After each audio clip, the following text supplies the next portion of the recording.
The Terror of Blue John Gap by Sir Arthur Conan Doyle. The following narrative was found among the papers of Dr. James Hardcastle, who died of a phthisis on February 4th, 1908 at 36 Upper Coventry Flats, South Kensington. Those who knew him best, while refusing to express an opinion upon this particular statement, are unanimous in asserting that he was a man of a sober and scientific turn of mind, absolutely devoid of imagination, and most unlikely to invent any abnormal series of events. The paper was contained in an envelope which was docketed, "A short account of the circumstances which occurred near Miss Allerton's farm in northwest Derbyshire in the spring of last year." The envelope was sealed, and on the other side was written in pencil, "Dear Seaton, it may interest and perhaps pain you to know that the incredulity with which you met my story has prevented me from ever opening my mouth upon the subject again. I leave this record after my death, and perhaps strangers may be found to have more confidence in me than my friend.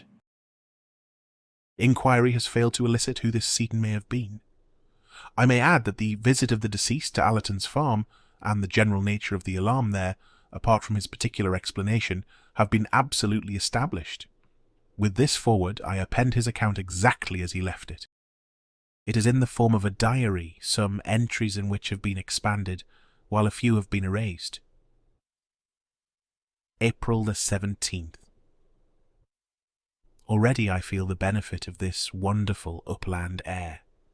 The farm of the Allertons lies 1,420 feet above sea level, so it may well be a bracing climate. Beyond the usual morning cough I have very little discomfort, and, what with the fresh milk and the home-grown mutton, I have every chance of putting on weight. I think Saunderson will be pleased. The two Miss Allertons are charmingly quaint and kind, two dear little hard-working old maids who are ready to lavish all the heart which might have gone out to husband and to children upon an invalid stranger. Truly, the old maid is a most useful person, one of the reserve forces of the community. They talk of the superfluous woman, but what would the poor superfluous man do without her kindly presence? By the way, in their simplicity, they very quickly let out the reason why Saunderson recommended their farm. The professor rose from the ranks himself, and I believe that in his youth he was not above scaring crows in these very fields. It is a most lonely spot, and the walks are picturesque in the extreme. The farm consists of grazing land lying at the bottom of an irregular valley. On each side are the fantastic limestone hills, formed of rock so soft that you can break it away with your hands. All this country is hollow. Could you strike it with some gigantic hammer, it would boom like a drum, or possibly cave in altogether and expose some huge subterranean sea. A great sea there must surely be, for on all sides the streams run into the mountain itself, never to reappear. There are gaps everywhere amid the rocks, and when you pass through them you find yourself in great caverns, which wind down into the bowels of the earth. I have a small bicycle lamp, and it is a perpetual joy to me to carry it into these weird solitudes, and to see the wonderful silver and black effect when I throw its light upon the stalactites which drape the lofty roofs. Shut off the lamp, and you are in the blackest darkness. Turn it on, and it is a scene from the Arabian Nights. But there is one of these strange openings in the earth which has a special interest, for it is the handiwork, not of nature, but of man. I had never heard of Blue John when I came to these parts. It is the name given to a peculiar mineral of a beautiful purple shade, which is only found at 1 or 2 places in the world. It is so rare that an ordinary vase of Blue John would be valued at a great price. The Romans, with that extraordinary instinct of theirs, discovered that it was to be found in this valley, and sank a horizontal shaft deep into the mountainside. The opening of their mine has been called Blue John Gap, a clean-cut arch in the rock, the mouth all overgrown with bushes. It is a goodly passage which the Roman miners have cut, and it intersects some of the great water-worn caves, so that if you enter Blue John Gap you would do well to mark your steps, and to have a good store of candles, or you may never make your way back to the daylight again.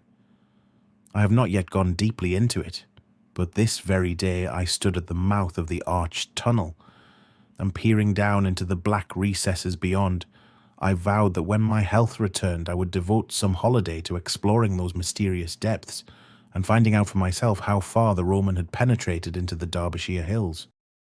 Strange how superstitious these countrymen are. I should have thought better of young Armitage, for he is a man of some education and character, and a very fine fellow for his station in life. I was standing at the Blue John Gap when he came across the field to me. "Well, Doctor," said he, "you're not afraid anyhow." "Afraid?" I answered. "Afraid of what?" "Of it," said he, with a jerk of his thumb towards the Black Vault, "of the terror that lives in the Blue John Cave. How absurdly easy it is for a legend to arise in a lonely countryside."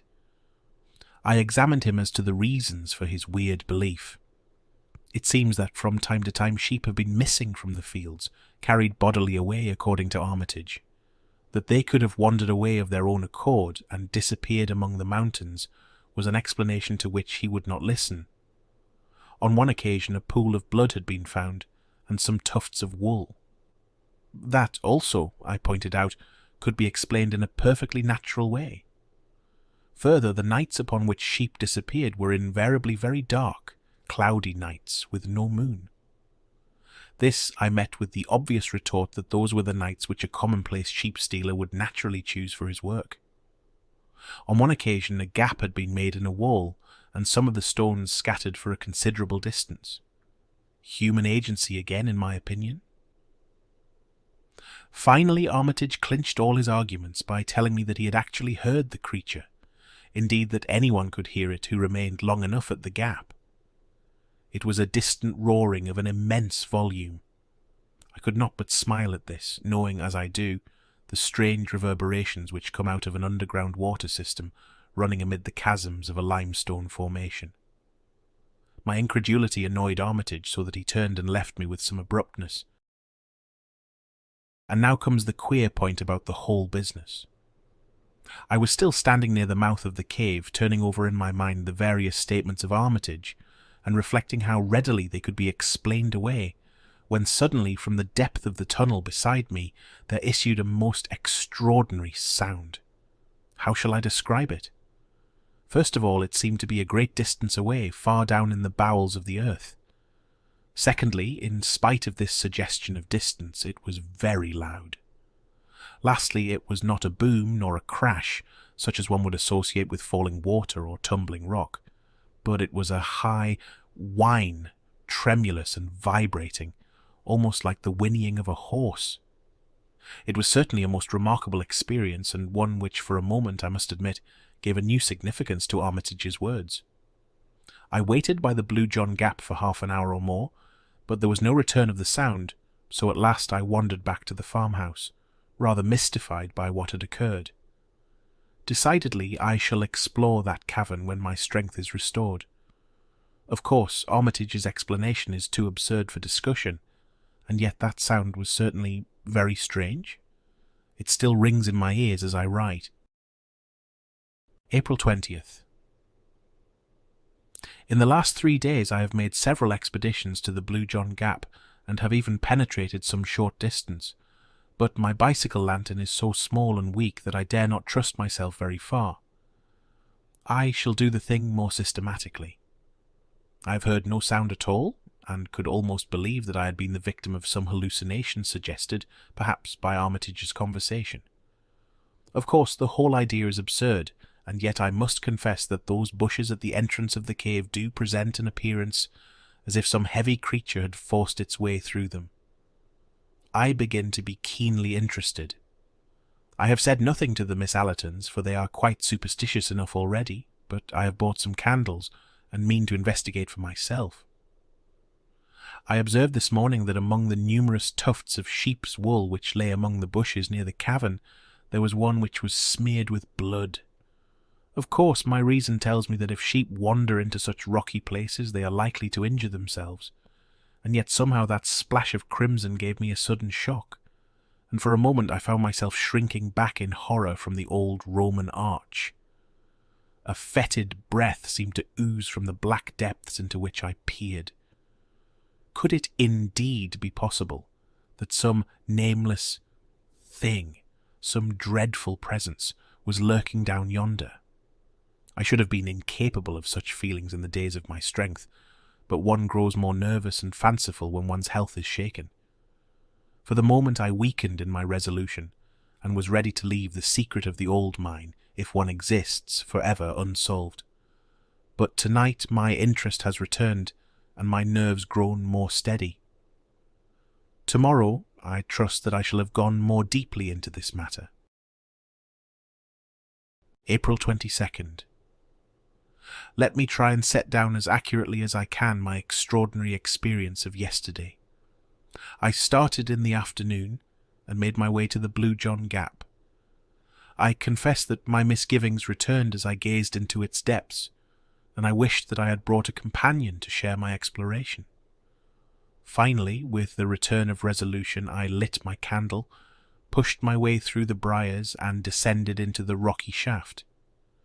It went down at an acute angle for some 50 feet, the floor being covered with broken stone.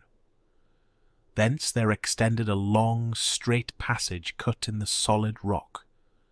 I am no geologist, but the lining of this corridor was certainly of some harder material than limestone, for there were points where I could actually see the tool marks which the old miners had left in their excavation, as fresh as if they had been done yesterday. Down this strange, old-world corridor I stumbled, my feeble flame throwing a dim circle of light around me, which made the shadows beyond the more threatening and obscure. Finally I came to a spot where the Roman tunnel opened into a water-worn cavern, a huge hall hung with long white icicles of lime deposit. From this central chamber I could dimly perceive that a number of passages worn by the subterranean streams wound away into the depths of the earth. I was standing there wondering whether I had better return, or whether I dare venture farther into this dangerous labyrinth, when my eyes fell upon something at my feet which strongly arrested my attention. The greater part of the floor of the cavern was covered with boulders of rock, or with hard incrustations of lime, but at this particular point there had been a drip from the distant roof, which had left a patch of soft mud. In the very centre of this there was a huge mark, an ill-defined blotch, deep, broad and irregular, as if a great boulder had fallen upon it. No loose stone lay near, however, nor was there anything to account for the impression. It was far too large to be caused by any possible animal, and besides there was only the one, and the patch of mud was of such a size that no reasonable stride could have covered it. As I rose from the examination of that singular mark and then looked round into the black shadows which hemmed me in, I must confess that I felt for a moment a most unpleasant sinking of my heart, and that, do what I could, the candle trembled in my outstretched hand. I soon recovered my nerve, however, when I reflected how absurd it was to associate so huge and shapeless a mark with the track of any known animal. Even an elephant could not have produced it. I determined, therefore, that I would not be scared by vague and senseless fears from carrying out my exploration. Before proceeding, I took good note of a curious rock formation in the wall, by which I could recognize the entrance of the Roman tunnel. The precaution was very necessary, for the great cave, so far as I could see it, was intersected by passages.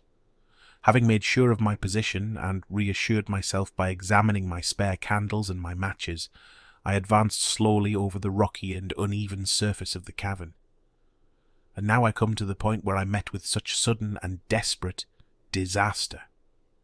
A stream some 20 feet broad ran across my path, and I walked for some little distance along the bank to find a spot where I could cross dryshod. Finally I came to a place where a single flat boulder lay near the centre, which I could reach in a stride. As it chanced, however, the rock had been cut away and made top-heavy by the rush of the stream, so that it tilted over as I landed on it and shot me into the ice-cold water. My candle went out, and I found myself floundering about in utter and absolute darkness. I staggered to my feet again, more amused than alarmed by my adventure. The candle had fallen from my hand and was lost in the stream, but I had 2 others in my pocket, so that it was of no importance. I got one of them ready, and drew out my box of matches to light it.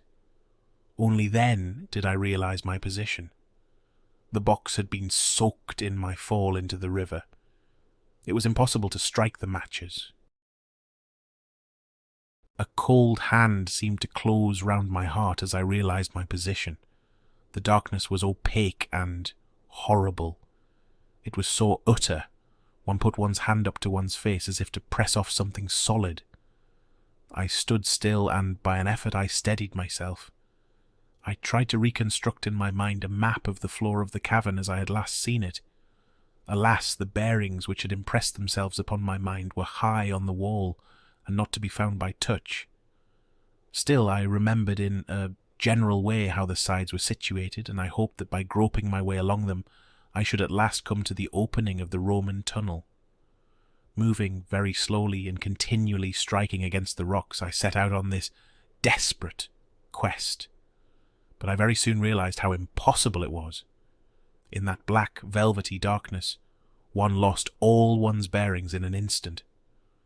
Before I had made a dozen paces, I was utterly bewildered as to my whereabouts.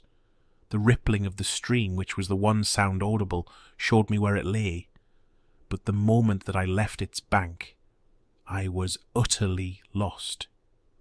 The idea of finding my way back in absolute darkness through that limestone labyrinth was clearly an impossible one. I sat down upon a boulder and reflected upon my unfortunate plight. I had not told anyone that I proposed to come to the Blue John mine, and it was unlikely that a search party would come after me. Therefore I must trust to my own resources to get clear of the danger.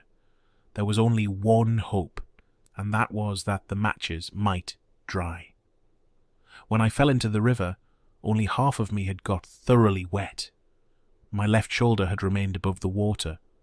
I took the box of matches, therefore, and put it into my left armpit. The moist air of the cavern might possibly be counteracted by the heat of my body, but even so, I knew that I could not hope to get a light for many hours. Meanwhile, there was nothing for it but to wait.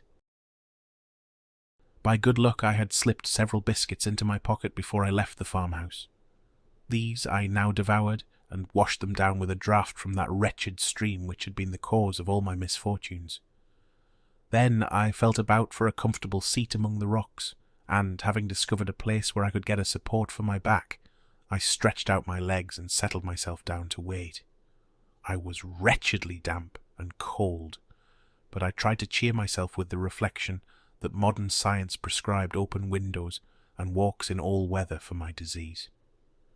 Gradually, lulled by the monotonous gurgle of the stream and by the absolute darkness, I sank into an uneasy slumber. How long this lasted, I cannot say. It may have been for an hour, it may have been for several. Suddenly I sat up on my rock couch with every nerve thrilling and every sense acutely on the alert. Beyond all doubt I had heard a sound, some sound very distinct from the gurgling of the waters. It had passed, but the reverberation of it still lingered in my ear. Was it a search party? They would most certainly have shouted, and vague as this sound was which had wakened me, it was very distinct from the human voice. I sat palpitating and hardly daring to breathe. There it was again. And again. Now it had become continuous. It was a tread. Yes, surely it was the tread of some living creature. But what a tread it was! It gave one the impression of enormous weight carried upon sponge-like feet, which gave forth a muffled but ear-filling sound. The darkness was as complete as ever, but the tread was regular and decisive, and it was coming beyond all question in my direction.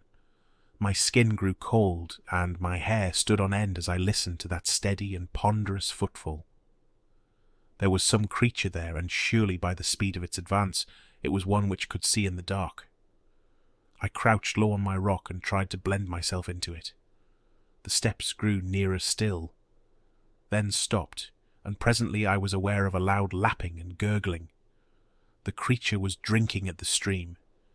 Then again there was silence, broken by a succession of long sniffs and snorts of tremendous volume and energy. Had it caught the scent of me? My own nostrils were filled by a low, fetid odour, mephitic and abominable. Then I heard the steps again. They were on my side of the stream now. The stones rattled within a few yards of where I lay. Hardly daring to breathe, I crouched upon my rock. Then the steps drew away. I heard the splash as it returned across the river, and the sound died away into the distance, in the direction from which it had come. For a long time I lay upon the rock, too much horrified to move. I thought of the sound which I had heard coming from the depths of the cave, of Armitage's fears, of the strange impression in the mud, and now came this final and absolute proof that there was indeed some inconceivable monster, something utterly unearthly and dreadful, which lurked in the hollow of the mountain. Of its nature or form I could frame no conception, save that it was both light-footed and gigantic. The combat between my reason, which told me that such things could not be, and my senses, which told me that they were, raged within me as I lay. Finally, I was almost ready to persuade myself that this experience had been part of some evil dream, and that my abnormal condition might have conjured up an hallucination. But there remained one final experience which removed the last possibility of doubt from my mind. I had taken my matches from my armpit and felt them. They seemed perfectly hard and dry. Stooping down into a crevice of the rocks, I tried one of them. To my delight, it took fire at once. I lit the candle and, with a terrified backward glance into the obscure depths of the cavern, I hurried in the direction of the Roman passage. As I did so, I passed the patch of mud on which I had seen the huge imprint. Now I stood astonished before it, for there were 3 similar imprints upon its surface, enormous in size, irregular in outline, of a depth which indicated the ponderous weight which had left them. Then a great terror surged over me. Stooping and shading my candle with my hand, I ran in a frenzy of fear to the rocky archway, hastened up it, and never stopped until, with weary feet and panting lungs, I rushed up the final slope of stones, broke through the tangle of briars, and flung myself exhausted upon the soft grass under the peaceful light of the stars. It was 3 a.m. when I reached the farmhouse, and today I am all unstrung and quivering after my terrific adventure. As yet I have told no one. I must move warily in the matter. What would the poor lonely women or the uneducated yokels here think of it if I were to tell them my experience? Let me go to someone who can understand and advise. April 25th. I was laid up in bed for 2 days after my incredible adventure in the cavern. I use the adjective with a very definite meaning, for I have had an experience since which has shocked me almost as much as the other. I have said that I was looking round for someone who could advise me. There is a doctor, Mark Johnson, who practices some few miles away, to whom I had a note of recommendation from Professor Saunderson. To him I drove when I was strong enough to get about, and I recounted to him my whole strange experience. He listened intently and then carefully examined me, paying special attention to my reflexes and to the pupils of my eyes. When he had finished, he refused to discuss my adventure, saying that it was entirely beyond him, but he gave me the card of a Mr. Picton at Castleton, with the advice that I should instantly go to him and tell him the story exactly as I had done to himself. He was, according to my adviser, the very man who was preeminently suited to help me. I went on to the station, therefore, and made my way to the little town, which is some 10 miles away.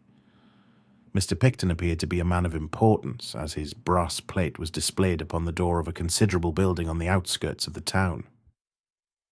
I was about to ring his bell when some misgiving came into my mind, and, crossing to a neighbouring shop, I asked the man behind the counter if he could tell me anything of Mr. Picton. "Why," said he is the best mad doctor in Derbyshire, and yonder is his asylum."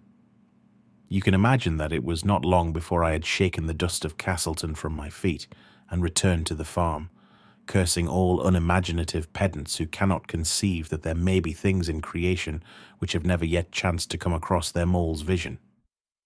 After all, now that I am cooler, I can afford to admit that I have been no more sympathetic to Armitage than Dr. Johnson has been to me. April 27th. When I was a student, I had the reputation of being a man of courage and enterprise. I remember that when there was a ghost hunt at Coltbridge, it was I who sat up in the haunted house. Is it advancing years? After all, I am only 35. Or is it this physical malady which has caused degeneration? Certainly my heart quails when I think of that horrible cavern in the hill, and the certainty that it has some monstrous occupant. What shall I do? There is not an hour in the day that I do not debate the question. If I say nothing, then the mystery remains unsolved. If I do say anything, then I have the alternative of mad alarm over the whole countryside, or of absolute incredulity which may end in consigning me to an asylum. On the whole, I think that my best course is to wait, and to prepare for some expedition which shall be more deliberate and better thought out than the last. As a first step, I have been to Castleton, and obtained a few essentials. A large acetylene lantern for one thing, and a good double-barrelled sporting rifle for another. The latter I have hired, but I have bought a dozen heavy game cartridges, which would bring down a rhinoceros. Now I am ready for my troglodyte friend. Give me better health and a little spate of energy, and I shall try conclusions with him yet. But who and what is he? Ah, there is the question which stands between me and my sleep. How many theories do I form only to discard each in turn? It is all so utterly unthinkable, and yet the cry, the footmark, the tread in the cavern, no reasoning can get past these. I think of the old-world legends of dragons and of other monsters. Were they, perhaps, not such fairy tales as we have thought? Can it be that there is some fact which underlies them? And am I, of all mortals, the one who is chosen to expose it? May 3rd. For several days I have been laid up by the vagaries of an English spring, and during those days there have been developments, the true and sinister meaning of which no one can appreciate save myself. I may say that we have had cloudy and moonless nights of late, which, according to my information, were the seasons upon which sheep disappeared. Well, sheep have disappeared. 2 of Miss Allerton's, 1 of old Pearson's of the catwalk, and 1 of Mrs. Moulton's. 4 in all during 3 nights. No trace is left of them at all, and the countryside is buzzing with rumours of gypsies and of sheep-stealers. But there is something more serious than that. Young Armitage has disappeared also. He left his moorland cottage early on Wednesday night and has never been heard of since. He was an unattached man, so there is less sensation than would otherwise be the case. The popular explanation is that he owes money and has found a situation in some other part of the country, whence he will presently write for his belongings. But I have grave misgivings. Is it not much more likely that the recent tragedy of the sheep has caused him to take some steps which may have ended in his own destruction? He may, for example, have lain in wait for the creature and been carried off by it, into the recesses of the mountains. What an inconceivable fate for a civilized Englishman of the 20th century, and yet I feel that it is possible and even probable. But in that case, how far am I answerable, both for his death and for any other mishap which may occur? Surely, with the knowledge I already possess, it must be my duty to see that something is done, or if necessary to do it myself.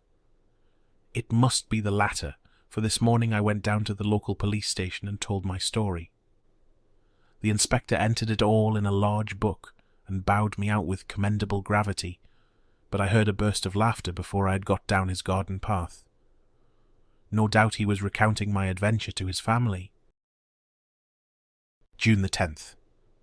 I am writing this, propped up in bed, 6 weeks after my last entry in this journal. I have gone through a terrible shock both to mind and body, arising from such an experience as has seldom befallen a human being before. But I have attained my end. The danger from the terror which dwells in the Blue John Gap has passed, never to return. Thus much at least I, a broken invalid, have done for the common good. Let me now recount what occurred as clearly as I may. The night of Friday, May 3rd, was dark and cloudy, the very night for the monster to walk. About 11 o'clock I went from the farmhouse with my lantern and my rifle, having first left a note upon the table of my bedroom in which I said that, if I were missing, search should be made for me in the direction of the gap. I made my way to the mouth of the Roman shaft, and, having perched myself among the rocks close to the opening, I shut off my lantern and waited patiently with my loaded rifle ready to my hand. It was a melancholy vigil. All down the winding valley I could see the scattered lights of the farmhouses, and the church clock of Chapel le Dale tolling the hours came faintly to my ears. These tokens of my fellow men served only to make my own position seem the more lonely, and to call for a greater effort to overcome the terror which tempted me continually to get back to the farm and abandon for ever this dangerous quest. And yet there lies deep in every man a rooted self-respect which makes it hard for him to turn back from that which he has once undertaken. This feeling of personal pride was my salvation now, and it was that alone which held me fast when every instinct of my nature was dragging me away. I am glad now that I had the strength. In spite of all that it has cost me, my manhood is at least above reproach. 12 o'clock struck in the distant church, then 1, then 2. It was the darkest hour of the night. The clouds were drifting low, and there was not a star in the sky. An owl was hooting somewhere among the rocks, but no other sound, save the gentle sough of the wind, came to my ears. And then, suddenly, I heard it. From far away down the tunnel came those muffled steps, so soft and yet so ponderous. I heard also the rattle of stones as they gave way under that giant tread. They drew nearer. They were close upon me. I heard the crashing of the bushes round the entrance, and then dimly through the darkness I was conscious of the loom of some enormous shape, some monstrous inchoate creature, passing swiftly and very silently out from the tunnel. I was paralyzed with fear and amazement. Long as I had waited, now that it had actually come, I was unprepared for the shock. I lay motionless and breathless, whilst the great dark mass whisked by me and was swallowed up in the night. But now I nerved myself for its return.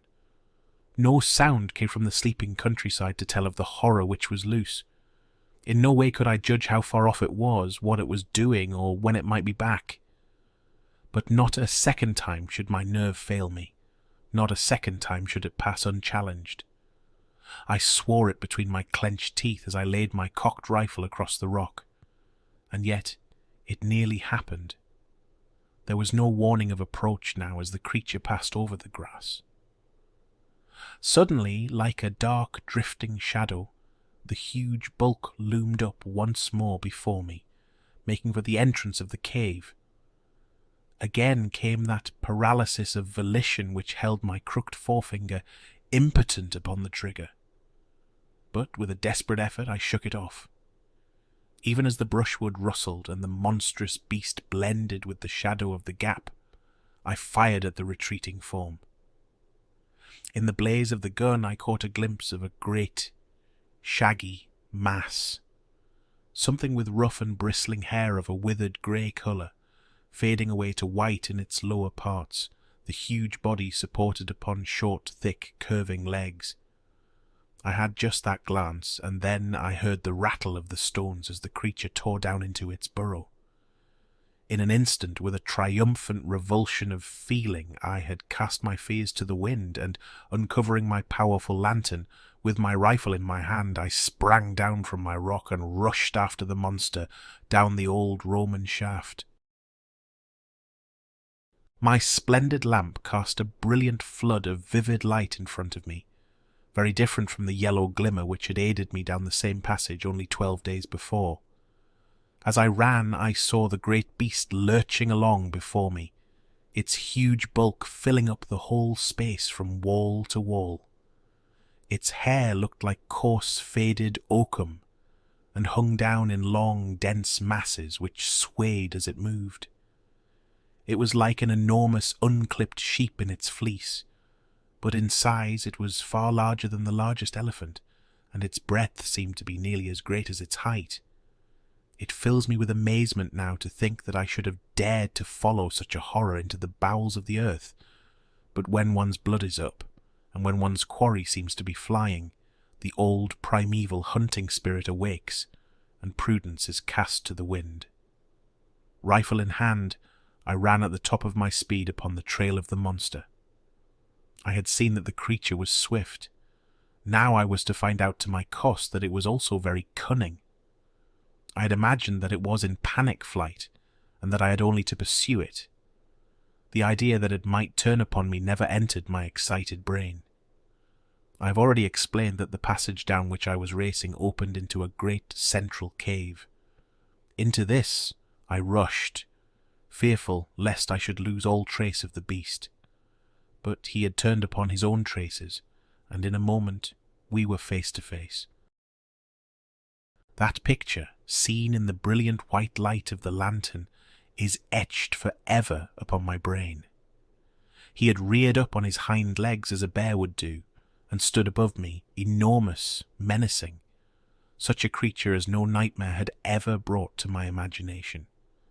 I have said that he reared like a bear, and there was something bear-like, if one could conceive a bear which was tenfold the bulk of any bear seen upon earth.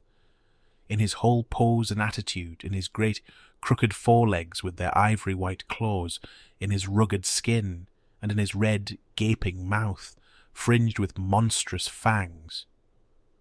Only in one point did he differ from the bear, or from any other creature which walks the earth. And even at that supreme moment a shudder of horror passed over me, as I observed that the eyes which glistened in the glow of my lantern were huge, projecting bulbs, white and sightless. For a moment his great paws swung over my head. The next he fell forward upon me. I and my broken lantern crashed to the earth, and I remembered no more. When I came to myself, I was back in the farmhouse of the Allertons. 2 days had passed since my terrible adventure in the Blue John Gap. It seems that I had lain all night in the cave, insensible from concussion of the brain, with my left arm and 2 ribs badly fractured. In the morning my note had been found, a search party of 12 farmers assembled, and I had been tracked down and carried back to my bedroom, where I had lain in high delirium ever since. There was, it seems, no sign of the creature, and no bloodstain which would show that my bullet had found him as he passed. Save for my own plight and the marks upon the mud, there was nothing to prove that what I said was true. 6 weeks have now elapsed, and I am able to sit out once more in the sunshine. Just opposite me is the steep hillside, grey with shaly rock, and yonder on its flank is the dark cleft which marks the opening of the Blue John Gap. But it is no longer a source of terror. Never again through that ill-omened tunnel shall any strange shape flit out into the world of men. The educated and the scientific, the Dr. Johnsons and the like, may smile at my narrative, but the poorer folk of the countryside had never a doubt as to its truth. On the day after my recovering consciousness, they assembled in their hundreds round the Blue John Gap. As the Castleton Courier said, it was useless for our correspondent, or for any of the adventurous gentlemen who had come from Matlock, Buxton, and other parts, to offer to descend, to explore the cave to the end, and to finally test the extraordinary narrative of Dr. James Hardcastle. The country people had taken the matter into their own hands, and from an early hour of the morning they had worked hard in stopping up the entrance of the tunnel. There is a sharp slope where the shaft begins, and great boulders, rolled along by many willing hands, were thrust down it until the gap was absolutely sealed. So ends the episode which has caused such excitement throughout the country. Local opinion is fiercely divided upon the subject. On the one hand are those who point to Dr. Hardcastle's impaired health, and to the possibility of cerebral lesions of tubercular origin giving rise to strange hallucinations. Some idées fixes, according to these gentlemen, caused the doctor to wander down the tunnel, and a fall among the rocks was sufficient to account for his injuries. On the other hand, a legend of a strange creature in the gap has existed for some months back, and the farmers look upon Dr. Hardcastle's narrative and his personal injuries as a final corroboration. So the matter stands, and so the matter will continue to stand, for no definite solution seems to us to be now possible. It transcends human wit to give any scientific explanation which could cover the alleged facts. Perhaps before the Courier published these words, they would have been wise to send their representative to me. I have thought the matter out, as no one else has occasion to do, and it is possible that I might have removed some of the more obvious difficulties of the narrative and brought it 1 degree nearer to scientific acceptance. Let me then write down the only explanation which seems to me to elucidate what I know to my cost to have been a series of facts. My theory may seem to be wildly improbable, but at least no one can venture to say that it is impossible. My view is, and it was formed as is shown by my diary before my personal adventure, that in this part of England there is a vast subterranean lake or sea, which is fed by the great number of streams which pass down through the limestone. Where there is a large collection of water, there must also be some evaporation, mists or rain, and a possibility of vegetation. This in turn suggests that there may be animal life arising, as the vegetable life would also do, from those seeds and types which had been introduced at an early period of the world's history, when communication with the outer air was more easy. This place had then developed a fauna and flora of its own, including such monsters as the one which I had seen, which may well have been the old cave bear, enormously enlarged and modified by its new environment. For countless aeons, the internal and the external creation had kept apart, growing steadily away from each other. Then there had come some rift in the depths of the mountain, which had enabled one creature to wander up and, by means of the Roman tunnel, to reach the open air. Like all subterranean life, it had lost the power of sight, but this had no doubt been compensated for by nature in other directions. Certainly it had some means of finding its way about, and of hunting down the sheep upon the hillside. As to its choice of dark nights, it is part of my theory that light was painful to those great white eyeballs, and that it was only a pitch-black world which it could tolerate. Perhaps, indeed, it was the glare of my lantern which saved my life at that awful moment when we were face to face. So I read the riddle, I leave these facts behind me, and if you can explain them, do so, or if you choose to doubt them, do so. Neither your belief nor your incredulity can alter them, nor affect one whose task is nearly over. So ended the strange narrative of Dr. James Hardcastle.